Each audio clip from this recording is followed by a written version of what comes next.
controller, he's a creator, he himself has done everything, and how a devotee can suffer from water. मैं अपना एक true experience एक यहाँ पे share करना चाहूँगी कि देखिए ये केवल और केवल बाबा की कृपा से है कि हमारे घर का जो बोरवेल, कंस्ट्रक्शन वो स्टार्टा, तो बोरवेल करते समय 200 फीट की जो बोरवेल किया तो वहाँ से इतना फुआरे जैसे पानी निकला था बाबा की कृपा से।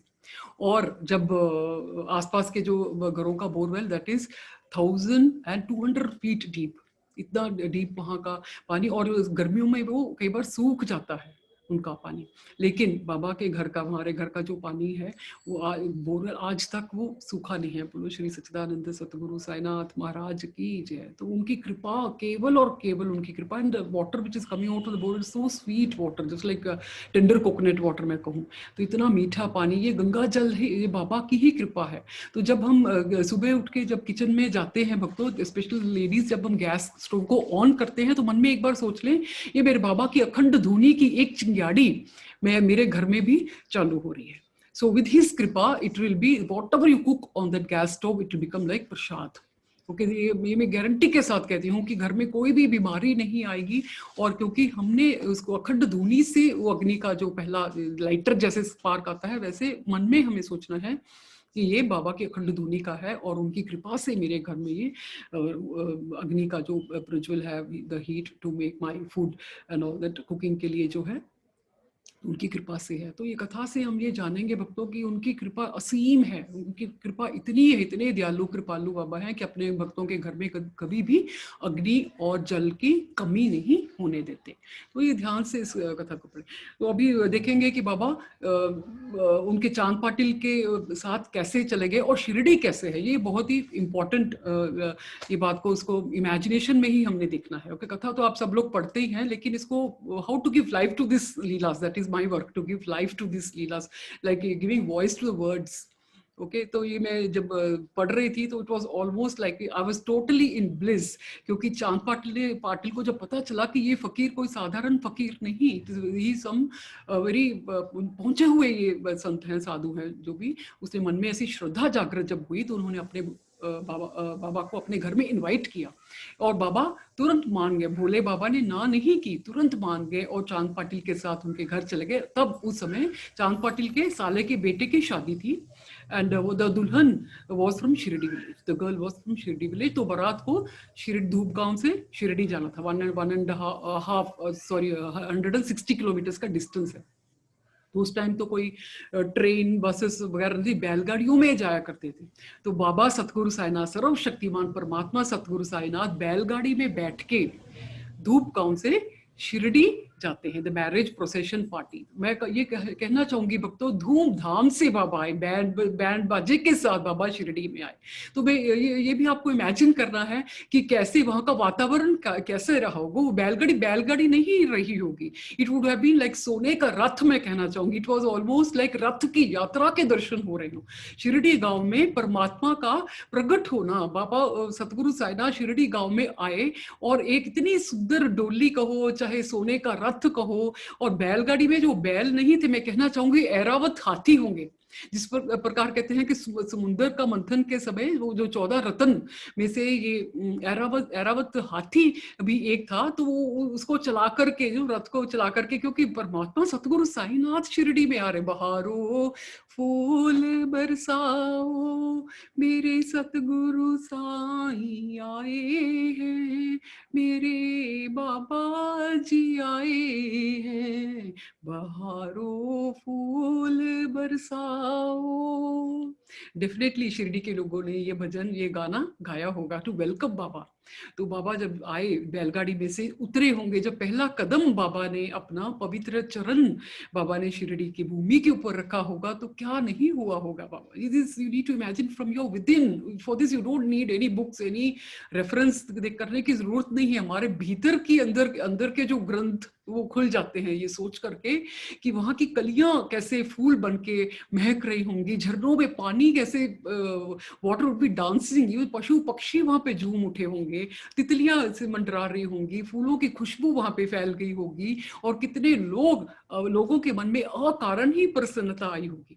तो दिस आई वांट टू से रिकॉर्डिंग तो जैसे बाबा ने शिरडी में कदम रखा तो बाहर आ गई होगी, क्योंकि परमात्मा के दर्शन पाने के बाद वहां की प्रकृति भी प्रसन्नता से झूम उठी होगी। डेफिनेटली नदियों का जल गंगा जल जैसे पवित्र बन गया होगा। और जैसे उन्होंने कहा, ये उस समय की बातें हैं जब बैलगाड़ियां वहां पे वृक्ष के नीचे बांध दिया करते थे, और people used to stay under the trees only. There were no hotels और हॉल और any choultries like that, people used to stay under the tree. तो बैलगाड़ी वहां पे जब खोल के वहां पे ट्री के साथ बांध दिया, तो बाबा जैसे ही उतर के आए तो खंडोबा मंदिर के मुख्य पुजारी महालसापति, क्योंकि he is a great devotee of Baba, very close to Baba, he was very close to Baba. देखिए उनके पोते की फोटो मेरे पास है। 1919 में हम गए थे एक बार शिरडी, तो उनके ग्रैंडसन की फोटो के साथ हमने फोटो खिंचवाई थी, इफ यू कैन सी।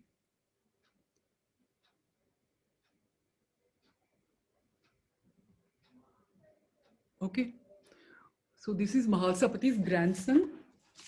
जब हम शिरडी गए तो उनके दर्शन कर पाए थे भाग्य से 1919 में।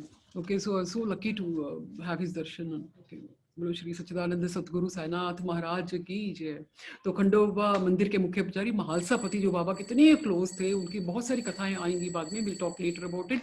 बट अभी ये कहूं कि उन्होंने कितने प्यार से, श्रद्धा से, अंतकरण से उन्होंने बाबा, उनके मुख से, बाबा का सुंदर रूप देख के ही उनके मुख से निकल पड़ा, या साईं, आओ Sai. He welcomed Baba like anything with his whole heart, from deep from within his heart this name came out। देखिए हम सेकेंड चैप्टर में हमने देखा था कि भगवान सतगुरु साईनाथ अपने भक्तों को नाम देते हैं, नामकरण करते हैं। डाबोलकर जी का नाम उन्होंने हेमापंड रखा। लेकिन इस फिफ्थ चैप्टर में हम देखेंगे कि भक्त बाबा का, परमात्मा का नाम रखते हैं। Naming ceremony of Baba, in this chapter we see the naming ceremony of God Satguru Sainath as Sai Baba. बोलो श्री सच्चिदानंद सतगुरु साईनाथ महाराज की जय। और हम 5 बार अपने हृदय में बाबा को बुलाएंगे, अपने हृदय में इनको स्थापित करेंगे। फोर्थ चैप्टर में भी हमने बाबा को अपने हृदय में बिठाया था। और I give an example of A pregnant lady who never forgets that she is pregnant all the 9 months। तो मैं कहना चाहूंगी भक्तों की यहाँ पे 9 months नहीं, 9 years नहीं, 9 जन्मों तक हमें अपने परमात्मा सतगुरु साईनाथ को अपने हृदय में रखना है, स्थापित करके रखना, और भूलना नहीं है। तो 5 बार मेरे साथ आओ साईं कह करके परमात्मा को अपने हृदय में विराजमान हमें करना है। ओके, आओ साईं, आओ साईं, आओ साईं, आओ साईं, आओ साईं। बोलो श्री सच्चिदानंद सतगुरु साईनाथ महाराज की जय। तो ये साईं नाम का शब्द का जन्म जो हुआ है, इसको याद रखें कि बाबा का जो अवतार कार्य था पूर्ण करने हेतु बाबा आए हैं। और वो अभी भी, आज भी उनका शरीर चाहे नहीं है, लेकिन आज भी वो अपना अवतार कार्य पूर्ण करने के लिए सभी जो भी बीमार हैं, गरीब हैं, वंचित हैं, उन सभी की सहायता करने के लिए सतगुरु साईनाथ हमारे साथ हैं। उनका आशीर्वाद भरा हुआ हाथ सभी के साथ है। He never allows anybody to feel sad. I want to say, even before the tear of sorrow is, before it rolls down your cheek, he comes and wipes it. एक आंसू को नीचे गिरने तक नहीं देते बाबा। अपने बच्चों का आंखों में से आंसू नहीं देख सकते। He removes it immediately as soon as the tears are formed. He is like that. तो सभी लोगों ने, शिरडी के जो लोग थे, गांव के लोग थे, सभी ने साईं को सम्मान दे करके संबोधित किया, और आओ साईं करके Baba was welcome to the village, and then he started living in that place. Okay, then we see कि बाबा ने वहाँ पे नीम वृक्ष के नीचे अपना निवास स्थान बना लिया। बहुत समय तक बाबा नीम वृक्ष के नीचे रहे, और एक टूटी फूटी मस्जिद उन्होंने साफ करके अपने हाथों से वहाँ रहने लग गए। और मस्जिद में बाबा मस्जिद में रहने लगे। तो जिस प्रकार जब बच्चे का एक जन्म होता है, तो जो पंडित लोग उनकी जन्म कुंडली देख करके बताते हैं कि आपका बच्चा तो इतना भाग्यशाली है, इसके भाग्य तो आसमान को छू रहे हैं, ये बहुत ही फेमस होगा, इसके भाग्य बहुत अच्छे हैं, बी ग्रेट मैन। तो हमें माता पिता को वो बताते हैं। ऐसे ही शिरडी गांव में कुछ संत थे, क्योंकि कुछ संत ऐसे थे जो बाबा को देखते ही उन्होंने बता दिया कि बाबा तो एक अनमोल हीरा है। Baba is not an ordinary person. देखिए ये उस समय की बातें हैं जब शिरडी एक छोटा सा गांव था, और बाबा एक छोटी उम्र के थे। बाबा वहां पे पौधों को पानी दिया करते थे। Baba he used to pour water by his own hands. Baba कुएं में से अपने आप पानी निकालते और घड़े में डाल के अपने आप ही पौधों को पानी दिया करते थे। तो यहाँ पे the names of the saints I would like to say, here. Kutambe Keshari Gangagir नामक एक संत थे जो शिरडी आए और बाबा का सुंदर स्वरूप देखकर कहने लगे, ये तो अरे ये तो अनमोल हीरा है, शिरडी अति भाग्यशालिनी है, पुण्य भूमि है जो इसको इतना अनमोल हीरा मिल गया है।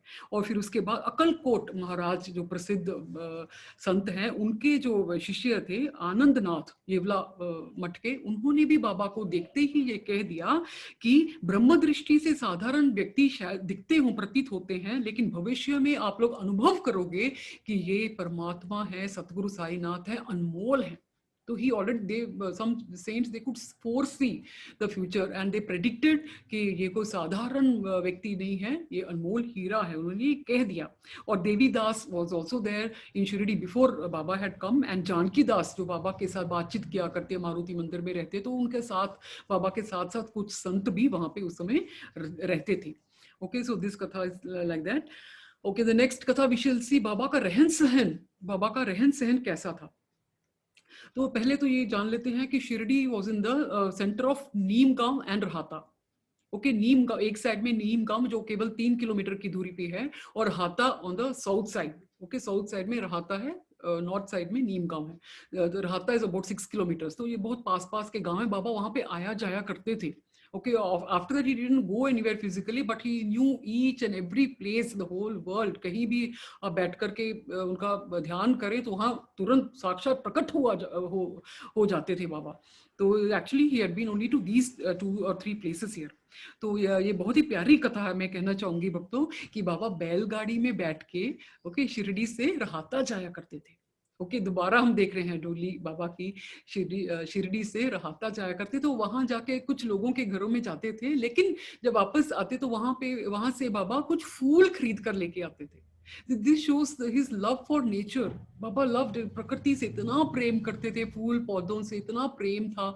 जिस प्रकार देखेंगे द्वारका माई में तुलसी का पौधा बाबा ने उगा के रखा है। अभी भी जाएं द्वारका माई तो यू सी द तुलसी का पौधा। उसको देख के हमेशा एक ही भजन मेरे मुंह से निकल गया, मस्जिद के आंगन में देखो रे साईं ने तुलसी का पौधा लगाया, करते हैं उस पे कृपा साईं बाबा जो सर को झुका करके आया साईं धाम। ओके, सो तुलसी का पौधा बहुत प्यारा। मन ही मन उसकी परिक्रमा करते रहे और मन ही मन उसकी चारों कॉर्नर्स में घी के दिए या तेल के दिए जलाते जाएं। Every day you have to do this. Okay, मन की भक्ति बहुत स्ट्रांग होती है, ये हमें कहीं बहुत नजदीक ले जाएगी बाबा के। ओके, तो बाबा को इतना प्रेम था, वहां से फूल मोल अपनी पॉकेट में से पैसे खर्च के लिए लेके आते थे, ऐसे भी लिखा है इस ग्रंथ में। तो कौन से फूल लेके आते थे? कौन से फूल बाबा को बहुत प्रिय हैं? गेंदा, जाई, जूही, okay, marigold and jasmine flowers he used to bring, yellow and white color flowers. अभी उन फूलों का गुलदस्ता बना करके हमें अपने मन ही मन बाबा को चढ़ाना है और प्रार्थना करनी है कि अगर किसी को दुख दुविधा है आपके भक्तों को, तो उनके ऊपर इसका, इन पेटल्स का शवर कर दीजिए अपने आशीर्वाद स्वरूप और उसका दुख दूर हो जाए। This small contribution we can do devotees, we have to do this. Okay, तो बाबा के ये बहुत ही प्यारे, एंड ये भी लिखा है कि बाबा ने ला करके वो कुछ जो भूमि को क्लीन करके स्वच्छ करके वहां पे उसको लगाया, प्लांट किया, तो उसको अपने आप ही पानी भी दिया करते थे। यहाँ पे अगर हम अटैच करें अपने जीवन के साथ तो यही बात बनती है कि बाबा हमारे हृदय को भी ऐसे क्लीन करने की कृपा करते हैं। अपने क्लेंजिंग जो हम करते हैं बाबा का मेडिटेशन के साथ ध्यान लगा करके हमारे हृदय का क्लेंजिंग होता रहता है, और वहां पे बाबा अपने बीज, अपनी भक्ति के बीज बो देते हैं। जैसे कहते हैं ना कि तुलसी का भक्ति का प्रतीक है, ऐसे ही बाबा अपने बच्चों के, अपने भक्तों के हृदय में अपनी भक्ति का बीज बो देते हैं, और ताकि उसका पौधा बढ़ते बढ़ते बढ़ते बढ़ते उसमें फूल फल आए और उसकी छत्र छाया में दूसरे लोग भी आनंद पा सके। ओके, तो बाबा क्लीन द प्लेस, एंड वहां पे जो उन्होंने प्लांट्स लगाए वो बहुत ही फूल उगे, और उसके और कहते हैं कि उसी स्थान पे आज जो गार्डन उस समय जब बाबा ने गार्डन बनाया था, उस स्थान पे आज समाधि मंदिर है बाबा का। बाबा का पवित्र शरीर वहां पे विश्राम कर रहा है, और लाखों लोग वहां पे आते हैं, पूरी दुनिया भर से लोग, from foreign countries, and so many people come from all around the world and come and bow down their heads. Baba lotus feet समाधि के ऊपर अपना माथा लगाते हैं और प्रार्थना करते हैं उनको आशीर्वाद मिले और उनका जीवन सफल हो। तो this is such a powerful place. Okay, ये जो साइट जहाँ पे बाबा ने पौधे लगाए, पानी डाला, such a important and pious place. Okay, तो यहाँ पे एक और बात, तात्या वामन तात्या जो एक भक्त था, वो बाबा को पानी के जो घड़े, कच्चे घड़े, मिट्टी के घड़े दिया करता था, 2 घड़े देता था एवरी डे, और बाबा उसमें पानी निकाल, कुएं में से जल अपने कर कमलों से जल निकालते और उसमें डाल करके वो घड़े को अपने shoulder के ऊपर, the mud pot, the pitcher, he used to keep it on his shoulder and carry it to the place, and you go and you water that plants, the flowers. तो ये कहना चाहूंगी कि जैसे बाबा ने उसको पानी उनके ऊपर डालने के बाद वो घड़ों, खाली घड़ों को नीम वृक्ष के नीचे रखते थे, कुछ ही समय बाद वो मिट्टी के, कच्ची मिट्टी के घड़े थे तो फूट जाया करते थे, और नेक्स्ट डे वामन तात्या उनको नए घड़े देते थे, और फिर दोबारा यही रूटीन चलता, कई सालों तक ये रूटीन चलता रहा, 3 सालों तक ये रूटीन चलता रहा। अभी कच्चे मिट्टी के घड़े का मतलब यही है कि जो भक्त बाबा के साथ ज्वाइन करते हैं, उनको कई बार उनकी भक्ति कुछ कच्ची होती है। क्यों? क्योंकि जब हमें भय लगता है, हमें कोई चिंता होती है, हमें डाउटफुल होते हैं, हम डर जाते हैं, तब समझ लें कि जब भी हमारा विश्वास पक्का नहीं है, तो मतलब हम अपने गुरु के ऊपर हमें भरोसा नहीं है। जब हम कई बार बहुत ही व्याकुल हो जाते हैं, unnecessarily we are in fear, कोई कारण नहीं है लेकिन डर जाते हैं, तो इसका मतलब हमारी भक्ति अभी पक्की नहीं हुई है, हमें पक्का विश्वास नहीं है अपने परमात्मा के ऊपर। तभी देखिए, साईं भक्तों के लिए ये डरना और भयभीत हो जाना, अननेसेसरी टेंशन लेना, एजिटेशन, स्ट्रेसफुल रहना, ये शोभा नहीं देता है, क्योंकि बाबा तो ऐसे हैं कि सभी के ऊपर कृपा की वर्षा बरसाते हैं, सभी के। We should have strong confidence in your guru, इतनी हमें विश्वास होना चाहिए कि मेरे परमात्मा मेरे साथ है, मुझे भय की जरूरत नहीं है, I should not be afraid at all. इतनी परिपक्व भक्ति हमारी होनी चाहिए, पक्के हुए, just like baked earthen pots, not raw, जो कच्चे घड़ों की तरह हमारी भक्ति नहीं होनी चाहिए, पक्की होनी चाहिए, विश्वास, दृढ़ता के साथ अगर हमारा हो गुरु के श्री चरणों में, तभी हम उनके प्रिय होते हैं, और अगर हमारा मन इतना पक्का है तो भी उसके अंदर भक्ति का रस उसमें टिकता है, वरना तो घड़े फूट जाते हैं, फिर दोबारा बाबा को उसको ला करके आना। इट इज ऑलमोस्ट लाइक बाबा दोबारा हमें पकड़ पकड़ के लाते, नीम वृक्ष के नीचे, अपनी छत्र छाया के नीचे रखते हैं, फिर हम निराश होकर के टूट के, क्योंकि हमारी आदत है रोना पीटना टूटना, तो दोबारा बाबा अपने भक्तों को वापस ला करके नीम वृक्ष के नीचे रखते हैं, और फिर हम टूट जाते हैं, निराश होते हैं, फिर दोबारा बाबा लेके आते हैं। He keeps on doing this whole life, हमारा पूरा जीवन ऐसे व्यतीत हो जाता है, लेकिन बाबा थकते नहीं हैं, अपने भक्तों को अपने पास बुलाते ही रहते हैं, अपनी चरणों की छत्र छाया में बाबा हमें बिठा करके प्रेम से रखते हैं। ओके, सो बोलो श्री सच्चिदानंद सतगुरु साईनाथ महाराज की जय। तो ये कथा से हमने यही जाना कि बाबा की भक्ति जो है वो परिपक्व होनी चाहिए, कच्ची नहीं होनी चाहिए, और जो जल है वो बाबा ने जो जल घड़े में भरा वो है हमारी भक्ति। बाबा ही हमारे अंदर वो प्रेरणा दे करके अपनी भक्ति रस हमारे अंदर भरते हैं। बोलो श्री सच्चिदानंद सतगुरु साईनाथ महाराज की जय। और एक पॉइंट और जो मेरे मन में आया था पढ़ते पढ़ते, वो यही है कि जिस प्रकार जैस्मिन फ्लावर्स की खुशबू है, द डिवाइन परफ्यूम, देखिए मंदिरों में जाएं, जहाँ अपने घर में कीर्तन करें, तो जो जैस्मिन फ्लावर्स है, जो उसकी खुशबू जो है डिवाइन, उसको सूंघते ही, जैसे हम हमारे नाक से हम सूंघते हैं, तुरंत भक्ति जागृत हो जाती है। ओके, जैस्मिन फ्लावर जो है उसकी खुशबू से ही हमारी भक्ति जागृत हो जाती है। और बाबा ने तो ये चूज करके ये फ्लावर्स को शिरडी में लेके आए, ताकि पूरी शिरडी महक उठे, शिरडी में फूलों की बहार आ जाए, ताकि जो भी शिरडी आए वहां बाबा की दिव्य सुगंध लेकर के वहां से जाए। तो is it not there, no, दोस्तों gone to Shirdi, definitely you will be feeling कि जैसे हम समाधि मंदिर के अंदर जाते हैं तो तुरंत ही हमारा मन इतना प्रफुल्लित हो जाता है, वहां की दिव्य खुशबू जो है, वहां की खुशबू से ही हम लोग पवित्र हो जाते हैं, हमारे अंदर भक्ति, शुद्धता, हमारे मन में शुद्धता अपने आप ही आ जाती है। तो ये बाबा की जो राहता से जो ये फूल लेकर आए थे, जैस्मिन फ्लावर्स जो वहां से लेके आए थे, उसी का असर है जी, अभी तक वो खुशबू गई नहीं है, ये वो खुशबू कहीं फेड नहीं हो गई है, बाबा के फूलों की खुशबू अभी भी कम नहीं हुई है। अभी भी समाधि मंदिर में जाओ तो उसको महसूस कर सकते हैं, और अपने घर में बैठे बैठे अगर आप ये उसको चाहें तो उसको महसूस कर सकते हैं। तो ये खुशबूदार बाबा ने हमारी जो जिंदगी को खुशबूदार बना दिया है। ना जाने किस कृपा दृष्टि से मेरे गुरु ने मुझे छुआ कि मेरी जिंदगी पूरी खुशबुओं से भर दी है। That means he's made my life very beautiful, very happy. I'm very happy in Baba's devotion. Keep on telling this to yourself, devotees. Keep on telling, Baba, you have given so much. देखिए, अमीर व्यक्ति वही होता है जो दिल से अमीर होता है। वो पैसे तो बहुत हैं लोगों के पास, लेकिन ये अंदर की जो भक्ति का जो खजाना बाबा ने हमें दिया है, जो बाबा ने हमें इतना भरपूर खजाना अपनी भक्ति भावना, अपनी श्रद्धा का, प्रेम का जो दिया है, वो किसी किसी को मिलता है। क्योंकि मैं ये बार बार ये कहती हूँ, मोहब्बत के लिए कुछ खास दिल मकसूद होते हैं। ये वो नगमा है जो हर सांस पे नहीं गाया जाता, तो इसको संभाल के रखें। This is our treasure in our life. ये treasure is going to, this treasure can be carried to the next janam also. Such a wonderful magical treasure Baba has given us.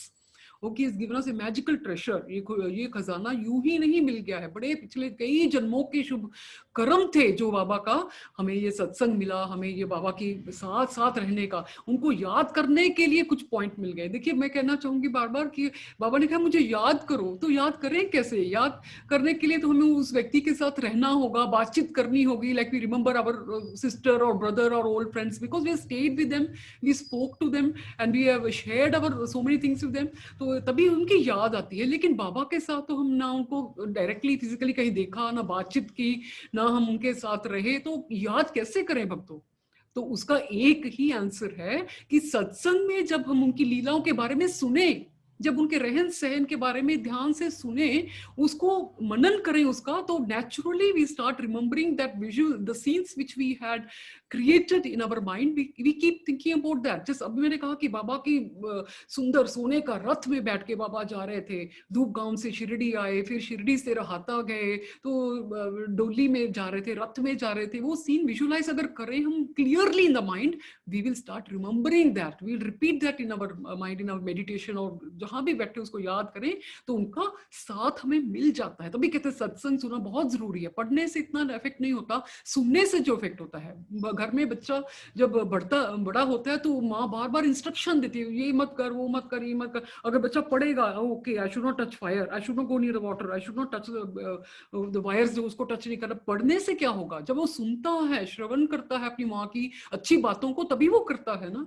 तो सत्संग में ऐसे ही परमात्मा की कृपा से हमारे भीतर जो अमृत रस जा रहा है, जो यादें बाबा की हमारे अंदर जा रही हैं, उसका इफेक्ट जो होता है वो बहुत बड़ा इफेक्ट होता है। बाबा की यादों को हमारे साथ ही रहने दो। किसी ने लिखा है, परमात्मा की, मेरे प्रभु की, मेरे गुरु की यादें मेरे साथ ही रहने दो, ना जाने कौन सी गली में मेरी जिंदगी की शाम आ जाए, ना जाने कब जिंदगी की शाम हो जाए। I don't know when my life will finish. Nobody knows. Nobody knows when our life may end.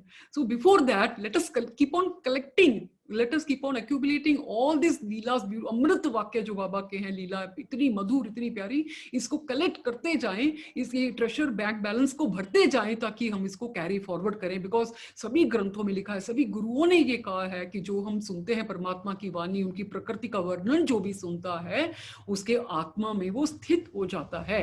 ये शरीर क्या है? शरीर तो हमारा फिनिश हुआ, इमीडिएटली उसको दफना दिया, जला दिया, जब बहा दिया। लेकिन जो आत्मा है, उसको शुद्ध करने का एक ही तरीका है, अपने सतगुरु साईनाथ की मीठी लीलाओं को सुनो, उनके वचनों को सुनो। The scenes whatever is been narrated here, जो सीन मैं जो जैसे कहती हूँ उनकी कृपा से, तो उसको इमेजिन करें, विजुअलाइज करें और अपने मन में उनको बिठा लें। यही एक तरीका उनको याद करने का बार बार।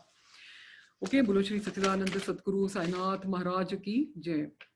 So we saw the daily routine of Baba. Okay, the next katha is the most important part of this chapter number 5, कि नीम वृक्ष के नीचे बाबा के चरण पादुका कैसे स्थापित हुई। देखिए, हम तो वहां नहीं थे जब ये सब हुआ, लेकिन दोबारा मैं कहूंगी, इसको ध्यान से सुने और स्थापित कर लें अपने हृदय में, ओके, विदाउट एनी डाउट। तो श्रावण मास की पूर्णिमा का दिन था, द 3 अगस्त, जिस दिन हमने ये ऑनलाइन सत्संग शुरू किया, उस दिन भी राखी वाला दिन था, एंड इट वाज श्रावण मास की पूर्णिमा, जिस दिन बाबा की चरण पादुकाएं नीम वृक्ष के नीचे, गुरु स्थान के नीचे शिरडी में स्थापित हुई। It was such an auspicious day when we have started this satsang. तो उसके अभी कथा सुने। तो 1912 की ये बात है, जब बड़े ही उत्साह पूर्वक कीर्तन चल रहा है और बड़े ही प्रेम से, भावना से ये चरण पादुका जी.के. दीक्षित साहब अपने सर के ऊपर रख के प्रोसेशन के साथ खंडोबा मंदिर से द्वारका माई जाते हैं। बड़े प्रेम से, इतनी आदर सम्मान से उसको अपने सर के ऊपर कैरी करके द्वारका माई जाते हैं और बाबा के सामने चरण पादुका को रख के कहते हैं, बाबा इसको स्पर्श करें। तो तुरंत ही बाबा ने उसको अपने कर कमलों से स्पर्श किया और अपने श्रीमुख से ये कह दिया, ये श्री हरि के चरण हैं। क्या कहा बाबा ने? ये श्री हरि के चरण है, पवित्र पावन चरण पादुकाएं हैं, इनको गुरुस्थान में, दैट इज नीम वृक्ष के नीचे इसका स्थापना इसका कर दो। तो बाबा ने आज्ञा दे दी। जैसे ही बाबा की आज्ञा पाई तो सभी लोग वहां से उठा करके उसको बड़े आदर से कीर्तन करते करते गुरुस्थान के नीचे आए और उसका स्थापना विधि पूर्वक उन्होंने अपनी श्रद्धा के हिसाब से उन्होंने वहां पे उसको इंस्टॉल कर दिया। तो इसकी ये कथा है। ओके, तो इसका थोड़े डिटेल में अगर जाएं, अगर इसका आनंद लेना है तो इसको अपने हृदय से ये कथा इसको सुने कि the story is like this कि अक्कलकोट महाराज के एक जो बहुत ही परम भक्त थे जिनका नाम था भाई कृष्ण अली बाकर। तो वो अपने गुरु की पूजा करते, चरण पादुका की पूजा करते, पाठ करते थे। तो एक दिन उनके मन में आया कि क्यों ना मैं अक्कलकोट वहां जाकर के शोलापुर जाकर के क्यों ना मैं चरण पादुका के दर्शन करूं और वहां डायरेक्टली जाके पूजा करूं। ओके, ऐसे उन्होंने डिसाइड किया। तो उनके जैसे उन्होंने नेक्स्ट डे जाना था मॉर्निंग, तो उसी रात्रि को एक जस्ट बिफोर वन डे उनके गुरु के सपने में आकर के कहते हैं, तुम्हें शोलापुर जाने की जरूरत नहीं है, मैं तो अभी शिरडी में वास करता हूँ, मेरा विश्राम स्थान अब शिरडी में है, तुम वहां जाकर के मेरे दर्शन करो, वहां जाकर के मेरी पूजा करो। तो नेचुरली अपने गुरु की आज्ञा का पालन तो उन्हें करना ही था। तो वो शिरडी पहुंच गए, वहां पे 6 मास रुके, बाबा की पूजा की, दर्शनों का लाभ उठाया, उनका मन इतना प्रफुल्लित हुआ, आनंद से भर गए, was very happy to have Baba's direct दर्शन। ओके, तो उसके बाद उनके कुछ फ्रेंड्स थे, उनके कुछ मित्र, एक डॉक्टर के, एक कंपाउंडर थे, हम देखेंगे यहाँ पे। तो श्री सच्चिदानंद सतगुरु साईनाथ महाराज की जय। ओके, डॉक्टर रामराव ठाकुर जो मुंबई के रहने वाले थे, वो भी बाबा के बहुत बड़े भक्त थे और उनका कंपाउंडर इनके फ्रेंड बन गए। तो जैसे सभी मित्र लोग बैठे हुए थे तो बाबा के बारे में ही चर्चा करते, तो उन्होंने ये सोचा कि बाबा नीम वृक्ष के नीचे इतना उन्होंने अपना समय व्यतीत किया, उसमें वहां बैठ के समाधि लगाई और वहां का माहौल पवित्र कर दिया, तो क्यों ना उनकी याद में यहाँ पे चरण पादुका बना करके स्थापित की जाए। तो जैसे कंपाउंडर को उनको बात की, तुरंत उसने कह दिया, हाँ अगर ये बात मैं अपने डॉक्टर को, मतलब अपने सेठ को कहूँ तो वो तुरंत पहुंच जाएंगे। तो उन्होंने उसको कांटेक्ट किया और चरण पादुका मुंबई से बनकर आई और उपासनी महाराज जो खंडोबा में उनसे मुलाकात हुई थी, उन्होंने उसके ऊपर एक बड़ा प्यारा श्लोक लिखा जो आरती में भी हम डेली उसको चैंट करते हैं, और उसका डिजाइन उन्होंने और बेहतर कर दिया। उसके ऊपर कमल फूल का जो ड्राइंग वगैरह थी वो सभी बड़े अच्छे से उन्होंने डिजाइन करके उसको रेडी किया। ओके, तो द श्लोक which is written on that is very beautiful. सदानिंब वृक्षस्य मूलाधिवासा, वो वाला श्लोक है, उसका संस्कृत का श्लोक है, आप सभी को पता ही है, लेकिन उसका मीनिंग जो है वो बहुत महत्वपूर्ण है। मीनिंग ये है कि बाबा सतगुरु साईनाथ, मैं आपको बार बार नमन करता हूँ आपके श्री चरणों में, और जो नीम वृक्ष है जिसके नीचे ये रखी जाएंगी, नीम वृक्ष की प्रकृति क्या है? कड़वे पत्ते, बिटर लीव्स जो हैं, वो बाबा के नीम वृक्ष के नीचे बैठने से नीम के पत्तों ने अपनी प्रकृति छोड़ के मधुर हो गए।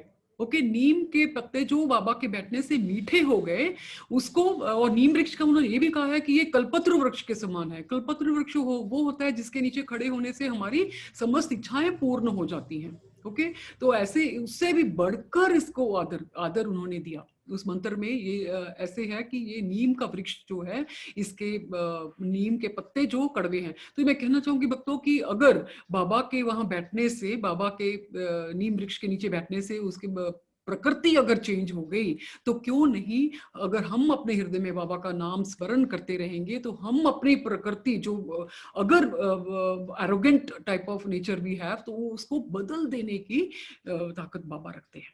हमारा जो नेचर है उसको बाबा अपनी ही प्रभाव से, अपने प्रभाव से उसको सही कर देते हैं। अगर किसी किसी को बहुत गुस्सा आता है, बहुत ही कड़वे शब्द बोलता है, तो उनकी कृपा से उनका नाम स्मरण करें बार बार उसका ध्यान करें तो वो व्यक्ति मीठी वाणी बोलने लग जाता है। और इतना ही नहीं, अगर भाग्य में कुछ नहीं है तो तुरंत बाबा की कृपा से मिल जाता है। अगर आंखें नहीं है तो आंखें मिल जाती हैं, अगर लंगड़ा है तो टांगे बाबा की कृपा से मिल जाती है, अगर गूंगा है तो वो बोलने लग जाता है, जो मूर्ख प्राणी है वो भी विद्वान बन जाता है। ये केवल और केवल बाबा की कृपा है। तो ये बहुत ही प्यारा सा श्लोक उन्होंने उपासनी महाराज जी ने वहां पे लिखा और वो चरण पादुका को कीर्तन करते करते वहां पे स्थापित किया। And the whole expense for installing this charan paduka under the neem tree, the expense was ₹100। और यहाँ पे भी छोटा सा चमत्कार ये है कि 75 रुपीज वॉज कलेक्टेड, जैसे कहते हैं ना चंदा इकट्ठा करके, तो 75 रुपीज वैसे ही कलेक्ट हो गया और बाकी के 25 रुपीज पास्टर सेठ from Mumbai he had send, उन्होंने बाबा को जो भेजा था तो बाबा ने अपने पास नहीं रखे वो 25 रुपए, उन्होंने इंस्टॉलेशन का जो खर्चा हुआ उसमें दे दिया। और फिर बाद में जो जो डॉक्टर थे वो मुंबई से हर महीने ₹2 का मनी ऑर्डर भेजा करते शिरडी टू मेंटेन द पाठ पूजा, नहीं तो दिया जलाने के लिए, तेल बाती जलाने के लिए, क्योंकि वो इतनी पवित्र स्थान बन चुकी थी भक्तों कि वहां पे हर रोज दिया अगरबत्ती पूजा करने के लिए एक पंडित को अपॉइंट किया गया था, महालसापति भी वहां जाकर के बड़े श्रद्धा से, क्योंकि उनके गुरु की स्थान है, गुरु के गुरु बाबा ही सतगुरु है, उनके गुरु की स्थान है, चरण पादुका है, बहुत पवित्र स्थान है गुरु स्थान। वहां का नीम वृक्ष का एक पत्ता भी जिसको अगर मिल जाए और अपने घर में आकर रखे तो घर में टोटली प्रॉस्पेरिटी का माहौल जैसा बन जाता है, total positivity, no negativity can touch that house where there is this leaf from that neem tree. तो ये बहुत ही पवित्र नीम ट्री है। मैं अपना छोटा सा एक्सपीरियंस अगर आपसे ये नीम ट्री के बारे में कहना चाहूंगी भक्तों, आपकी इजाजत से, विद योर परमिशन, कि जब one time before 10 years I have been to Shirdi, from there I bought 2 neem plants, छोटे छोटे प्लांट्स, इसको एक प्लास्टिक के कवर में मिट्टी डाल के छोटे छोटे, शिरडी से जो वहाँ की नर्सरी है वहां से लाई थी। ट्रेन में हम लोग आए थे तो रास्ते में भी उसके ऊपर पानी छिड़कते छिड़कते मिट्टी को गीला करते करते हम लाए। As soon as we came home तो तुरंत मिट्टी अपने घर के कॉम्पाउंड में ही मिट्टी को खोद के वहां पे दोनों प्लांट्स लगा दिए और उनका नाम रख दिया श्रद्धा और सबूरी। तो देखिए परमात्मा की कृपा के साथ जो श्रद्धा वाला पौधा था वो इतना बड़ा हो गया, इतना बड़ा हो गया, इतनी ठंडी छांव है उसकी कि मैं कहना चाहूंगी यू नॉट बिलीव कि उसके पत्ते जो हैं कुछ परसेंट मीठे हो चुके हैं, उसके पत्ते मीठे हो चुके हैं। हमारे घर के बिल्कुल सामने अंदर ही है, घर के अंदर ही ये वृक्ष मैंने लगाया बाबा की कृपा से। और जो सबूरी जिसका नाम रखा था वो नहीं उगा। तो जैसे सब्र नहीं है हमारे अंदर, लेकिन श्रद्धा भरपूर है। ओके, तो ये बाबा का चमत्कार ही तो है। 2 पौधे लगाए, एक उगकर इतना बड़ा हो गया, उसका फोटो में भी आप व्हाट्सएप में डाल दूंगी, आप लोग देख सकते, दर्शन कर सकते हो। उसके और भी बहुत सी कथाएं हैं इस वृक्ष को लेकर के जो later on I will share with you. तो सो द कथा गोस ऑन की नीम वृक्ष की जो इंपॉर्टेंस है, सभी व्याधियां जो दूर कर देती हैं, सभी दुखों का एक ही इलाज है कि नीम वृक्ष की छत्र छाया के नीचे अगर हम बैठेंगे तो हमारे को कोई दुख सता भी नहीं सकता। ओके, तो नीम वृक्ष की जो चरण पादुका हमने गुरु स्थान ने देखी। तो ये मंत्र आपको बोलते रहना है। मंत्र यही है भक्तों कि बाबा के मीठे नीम के पत्ते, मीठे नीम के पत्ते मेरे नो लाइक यस, गुरुस्थान गुरुस्थान गुरुस्थान, बाबा के नीम के मीठे पत्ते मीठे पत्ते। मैं तो ऐसे ही मंत्र बोलती रहती हूँ, गुरुस्थान गुरुस्थान बोलते रहे और बाबा के पेड़ के मीठे पत्ते, बाबा के मीठे पत्ते, ऐसे अगर आप बोलते अपने ही मन का कुछ ना कुछ मंत्र बनाते रहे। Okay, you have to make your own, spontaneously which will come out of your, भक्ति से निकलते हैं ये पढ़ने से, कोई ना कोई मंत्र जरूर निकलता है हमारे मन से। तो उसके एक माला आप करके बाबा को अर्पित करते हैं। तो 1 leaf of love from my heart I would like to say in my meditation connection, I become like a sparrow, okay, you will be shocked to know कि ये स्पैरो बन के वो नीम वृक्ष, गुरुस्थान का जो नीम वृक्ष है उसके हर एक डाली में बैठ के I jump on each and every branch, I go to topmost branch, sometimes I come down and keep singing bhajans वो बाबा। एक स्पैरो बन के आप एक गीत गा करके बाबा को क्यों नहीं सुनाते भक्तों? क्यों? It is possible, it is possible. अगर आप उसकी परिक्रमा करें, एक चिड़िया बन के, कोयल बन के अब उस नीम वृक्ष की परिक्रमा करें, उसके ऊपर बैठ के बाबा को गीत सुनाए, भजन, ये भक्ति का दर्शन है भक्तों। इसको कोई कहने से नहीं होता, किसी के डायरेक्ट करने से, अपने आप ही ये मन से ये सब निकलता जाता है। ओके, तो ये सच a small leaf of love which I shared with you today. Okay, so now we shall go to the next कथा। बोलो श्री सच्चिदानंद सतगुरु साईनाथ महाराज की जय।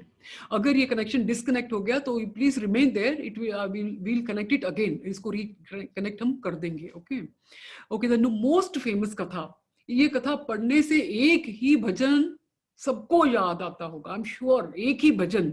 दीपावली मनाई सुहानी, दीपावली मनाई सुहानी, मेरे बाबा के हाथों में जादू का पानी, दीपावली दीपावली। बोलो श्री सच्चिदानंद सतगुरु साईनाथ महाराज की जय। तो भक्तों, आज की ये बहुत ही फेमस एंड मोस्ट फेवरेट कथा है जहां पे बाबा ने पानी के दिए जलाए, बाबा ने इतना बड़ा चमत्कार करके दिखाया। देखिए भक्तों, बाबा को, परमात्मा को भी अपनी शक्तियों का प्रमाण देना पड़ता है। It's very sad. देखिए हम लोग मानते, जब तक कोई चमत्कार नहीं हो जाता तब तक कई भक्त तो मानते ही नहीं है, चमत्कार का इंतजार करते रहते हैं। Why do we expect all that? क्यों नहीं मन से बाबा से प्रेम करें? Why do you wait for expecting miracles to happen? We don't have to wait for our bhakti, Baba's connection itself is a big miracle. We don't deserve, हम उनकी भक्ति के लायक कहाँ, ये तो उनकी मेहरबानी है, उनकी कृपा है कि हम उनके नजदीक हैं, ये मिरेकल ही तो है। ओके, तो पानी के देखिए जिस प्रकार, इसका जिस्ट मैं जल्दी से कह देती हूँ कि जिस प्रकार बाबा ने एक नॉर्मल वाटर को तेल में परिवर्तित कर दिया, ऐसे ही बाबा अपने नॉर्मल भक्तों को, कोई साधारण व्यक्ति को भी सम्मान देते हैं अपनी भक्ति का। तुम्हारी भक्ति के पहले मुझे कौन जानता था? तुम्हारी भक्ति के तुम्हारी बंदगी से पहले मेरी कोई भी सम्मान नहीं करता था, कोई भी जानता भी नहीं था, लेकिन आपकी भक्ति से मेरी जिंदगी बदल गई है, मुझे सुशोभित कर दिया है बाबा अपनी भक्ति से। तो कथा ये है कि बाबा अपना जो भिक्षा पात्र था वो लेकर के शिरडी की गांव की जो गलियां थी, वहां पे बनियों की दुकानें थी, वहां पे अपना भिक्षा पात्र लेकर के कहते थे कि कुछ तेल अगर मिल जाए। ये सोचकर कि बहुत इमोशनल हो जाते हैं सभी भक्ति कथा को पढ़ के कि बाबा को तेल मांगना पड़ा। और बनियों ने क्या डिसाइड किया, प्लान किया कि आज अगर ये फकीर हमारी दुकान पे तेल मांगने आया तो उसको मना करना है। तो जैसे उन्होंने मना किया, बाबा ने कुछ भी नहीं किया, he did not feel bad at all, he did not ask again, he just returned back to his Dwarka माई। और उनको बाबा ने वहां पे अपने टमरेल उठाया जो उसमें थोड़ा सा ही तेल था, उसमें कुछ पानी मिला करके बाबा उसको पी गए। पीने के बाद फोर्सफुली उसको बाहर निकाला और उस तेल के साथ बाबा ने जो दिए रखे थे, उसपे सूखी बातियां रखी थी, उसमें थोड़ा थोड़ा वो पानी, तेल का मिक्सचर जो था उसमें डाल दिया और उसको जब जलाया तो 1 घंटा नहीं, 2 घंटा नहीं, सारी रात भर वो दिए जलते रहे। बोलो श्री सच्चिदानंद सदगुरु साईनाथ महाराज की जय। तो यहाँ पे एक मंत्र याद आता है, असतो मा सतगमया, तमसो मा ज्योतिर्गमया, मृत्यो मा अमृतम गमया। तो बाबा ने सभी का जीवन रोशन कर दिया। द्वारका माई की दीवारों पे जगमगाते हुए दिए जब सारी रात जगते रहे तो सभी हैरान हो गए। बनिए लोग वो बहुत ही पछतावा उन्हें हुआ और बाबा से क्षमा याचना करने लगे कि बाबा आप तो इतने महान हैं, इतने शक्तिशाली हैं और हमने आपको तेल नहीं दिया। तो बाबा ने यही कहकर उनको भेज दिया कि अगली बार सावधान रहें, दैट्स ऑल। लेकिन द्वारका माई का जो